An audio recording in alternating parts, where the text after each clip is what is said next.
তারা আওয়ামী লীগ ঘাড়ে করতেছে। এইরকম যদি কেউ করে ঠ্যাং বাইরে ভাঙিয়ে দিই।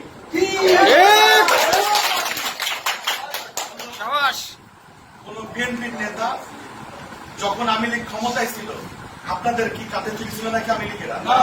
আওয়ামী লীগেরা যদি না তুলে আপনারা কি পাতাটা কুত্তা নাকি?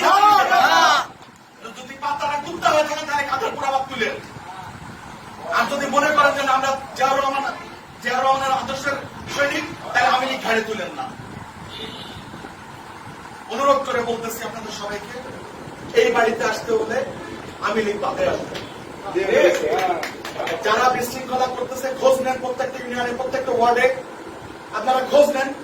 এই যারা বিগত দিনে আওয়ামী লীগ করছে বিএনপি সাইজে, বিএনপি করতো, পরবর্তীতে তারা আওয়ামী লীগ সাজছে এবং তারাই বিএনপির উপর অত্যাচার সবচেয়ে বেশি করছে। আজকে তারাই আবার বলছে যে আমার দাদা হ্যান কারেন্ডা ত্যান কারেন্ডা, আমার বাপ হ্যান কারেন্ডা ত্যান কারেন্ডা। আজকে এসব বিএনপি সাজছে, এইসবের জায়গা আমার বাড়ি হবে না। করে দিই, আপনাদের অনেকের মনের মধ্যে একটু ভয় কাজ করতেছে যে এই বিগত দিন দুঃসময় বা চুল্লা বা বিএনপির দুঃসময়ে আপনারা যারা ছিলেন, আমি যাদেরকে আমার উপজেলা বিএনপি আমার শ্রদ্ধেয় চাচা সাবেক চেয়ারম্যান বিলাল চাচা উপস্থিত আছে, আমার বাবার এবং আমার চাচার এবং বিএনপির যারা নেতৃবৃন্দ আছে, বিশেষ করে থানা যারা লিড করে, প্রত্যেকের একই মনোভাব এবং একটাই কথা, বিগত দিন যারা নেতৃত্ব দিয়ে আমাদের পাশে ছিল মূল্যায়ন তাদেরই হবে।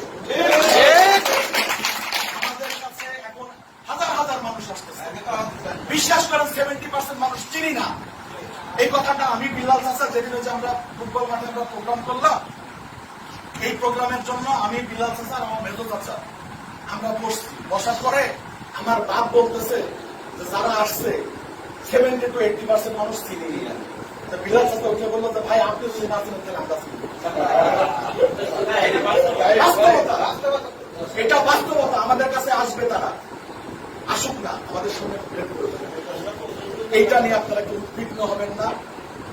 আমি জানি না আপু আপনাদের সাথে কোনো মত বিনিময় বা আপনার কথা বলে গেছি, আমি তার সন্তান হয়ে আমি আপনাদেরকে কথা দিচ্ছি, যারা আপনারা আমাদের সাথে ছিলেন বিগত দিনে এই আওয়ামী লীগের দুঃসময়ে, সরি বিএনপির দুঃসময়ে যারা আপনারা আমাদের সাথে ছিলেন, আপনাদের বাইরে মূল্যায়ন আমরা আমাদের কাছে অনেকে আসবে, অনেকেই করবেন। এটা ভুল করে চিন্তা ভাবনা করবেন না, ওরা যাচ্ছে এতগুলো মোটরসাইকেল নিয়ে যাচ্ছে, আমার মনে হয় সিট কথা হয়ে গেল না। এটা আমি কথা দিচ্ছি। আর এটা যদি হয়, আমি বলতেছি এখানে বিলাল সাথে উপস্থিত আছে, বিএনপির বিরুদ্ধে আমি বলি, ছাত্র দল আমার যুব দল আমার স্বেচ্ছাসেবক দল নেই, এই বিএনপির বিরুদ্ধে যাবো এই যদি এদেরকে যদি প্রশ্রয় দেয়। আমার নেতা কর্মী যারা বিভিন্ন সময় আন্দোলন সংগ্রামে